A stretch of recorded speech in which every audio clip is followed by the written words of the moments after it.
지금까지 대장동 특혜 의혹이 꽤 불거졌을 때부터 유동규 전 본부장은 글쎄요, 부정할 수 없는 이재명 지사의 측근이기 때문에요.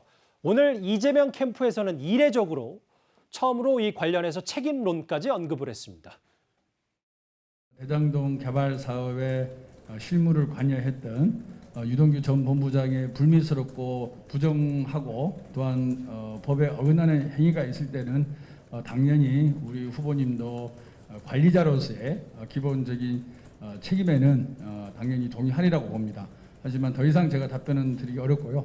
좀 더 수사 사항을 지켜보고 필요한 경우에 입장 표명이 있지 않을까 싶습니다.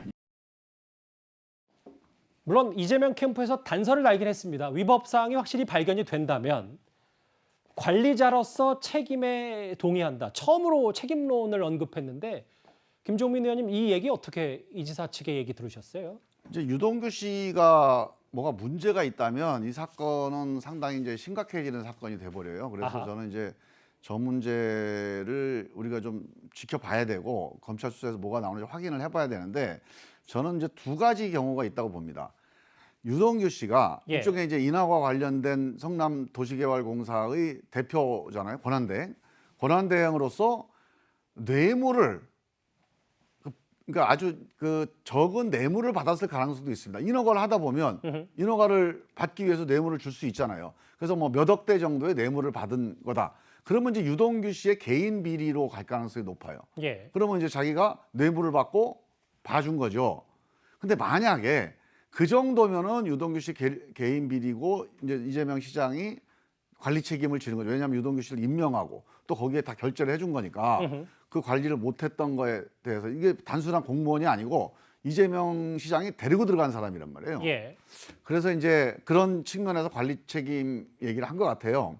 근데 만약에 이 수천억 원의 이익 배분의 구조와 직접적으로 관련이 돼 있다, 유동규 씨가. 근데 익히 알려지기는 그렇게 알려져 있잖아요. 만약에 그런 사실이 확인이 된다면 그건 양상이 좀 달라질 거라고 봐요. 그렇게 되면 이거는 어디로 튈지 모르는 이제 사건이 될 텐데 한번 일단 사실관계의 정확한 내용이 뭔지를 한번 지켜봐야죠. 김정민 의원, 이낙연 캠프에 몸담고 계시기 때문에 좀 조심스러우실 수 있는데 우리 민주당 입장에서는 이건 이낙연 캠프냐 이재명 캠프냐 캠프 차원의 입장으로 얘기할 문제가 아니에요. 만약에 이제 후자 같은 경우가 됐다. 후자라면 수천억 원의 게이트다. 그게 이재명 지사에도 직접 연관이 있다면 만약입니다만. 그러면 그건 이재명 지사 개인 문제가 아닙니다. 그건 우리 민주당 자체가 엄청난 위기가 되는 거예요. 알겠습니다. 그래서 그거는 유동규 씨에 관련된 내용이 뭐냐가 되게 중요한데 이게 단순히 개인 비리냐 개인적인 일탈이냐 아니면 뭔가 이 사업 전체와 관련된 어떤 큰 비리와 관련돼 있느냐 이거에 따라서 달라지니까 그거 지켜봐야 될 것 같아요. 좀. 알겠습니다. 검찰의 칼끝이 이재명 지사 측근을 이제 정조준하고 있기 때문에 관리자로서 책임에 동의한다. 근데 또 일각에서는 이걸 좀 관리 책임으로 한 발 빼는 듯한 이재명 지사가 이런 목소리 아니냐는 지적도 있는 것 같아요. 그러니까 여태까지 뭐 내가 잘한 사업인데 왜 뭐라 그래? 또 국민의힘 게이트인데 왜 뭐라 그래?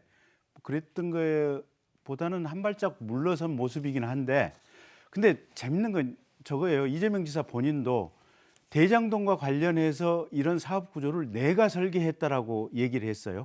그럼 사실은 유동규 씨가 설계를 했는데 자기가 그냥 뭐랄까 조금 과장 오버 액션을 하기 위해서 내가 설계했다라고 했을 가능성도 배제할 수는 없기 때문에 그 부분 사실관계에 대해서는 어쨌든 본인 말하고 상관없이 좀 수사를 해봐야 될 부분이긴 하지만 근데 일부 보도에 의하면 유동규 씨가 도시개발공사 기획본부장으로 이 대장동 이 문제 지금 수천억을 업자들한테 몰아주는 화천대 위에 몰아주는 이 사업을 설계할 때 도시개발공사 실무진들이 이렇게 해서는 안 됩니다. 이것도 지분에 따라 분배해야 됩니다라고 하니까 그걸 주장하던 실무 직원들을 바꿨다는 거 아니에요. 그리고 이 설계를 할 때 유동규 씨가 계속해서 성남시장 부속실과 통해서 성남시장하고 통화를 했다라고 하는 일부 언론 매체의 보도도 있어요. 근데 만약에 그 언론 매체의 보도가 사실이라면 이건 관리 책임이 아니고 직접적으로 이재명 후보 본인이 당시에 이걸 행위한 행위 책임의 문제겠죠. 그래서 그 부분은 수사를 통해서 아주 명확하게 밝혀져야 될 부분이 아닌가 싶습니다. 이 내용도 한번 짧게 짚어볼까요? 이동 의원님. 네네. 얼마나 이 지사의 최측근이었냐 유동규 전 본부장이. 일부 보도를 보니까 이재명 지사 11년 전 상황에서 응원차 법정에도 등장했다. 준공무원 신분인 시설관리공단 본부장이 왜 시장의 법정 출석에 응원전을 갔는지 의문이다. 당시에 이런 속기록이 있더라고요. 그저께죠. 그 성남시의 그 시민단체가 기자회견을 했는데 그 이재명 사단의 핵심으로 그 유동규 전 본부장 그리고 지금 그 비서실 그 부실장을 하고 있는 정모 씨를 지목을 했죠. 2010년에 그 성남시장이 되기 이전부터 유동규 씨는 그 이재명 그 당시 시장 후보를 돕기 시작했습니다. 그래서 아주 오랜 인연을 가진 측근 가운데 하나고 지금 왜 특히 더 중요하냐면은 지금 성남도시개발공사가 인허가 관련해 가지고 10억 원이 넘는 뇌물을 받았다는 내부에서의 제보가 있었습니다. 예. 내부 제보이기 때문에 굉장히 개연성이 커요.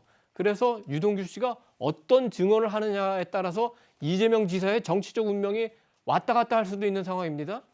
어제 그 압수수색 하는데 뭐 이불을 덮고 누워 있었다. 뭐 확인은 되지는 않지만 휴대폰을 던졌다. 그리고 아까 보면은 기자들 만나서 큰 소리 치지 않습니까? 나 잘못한 거 없다. 왜 그렇게 할 수 있을까요? 무슨 생각하겠습니까? 내가 만약에 문제가 생기면은 이재명 지사도 다칠 수 있어. 이 지사 그리고 민주당 그렇게 할 수 있어? 이런 입장을 보이는 거 아닐까요? 여기서부터는 가정입니다.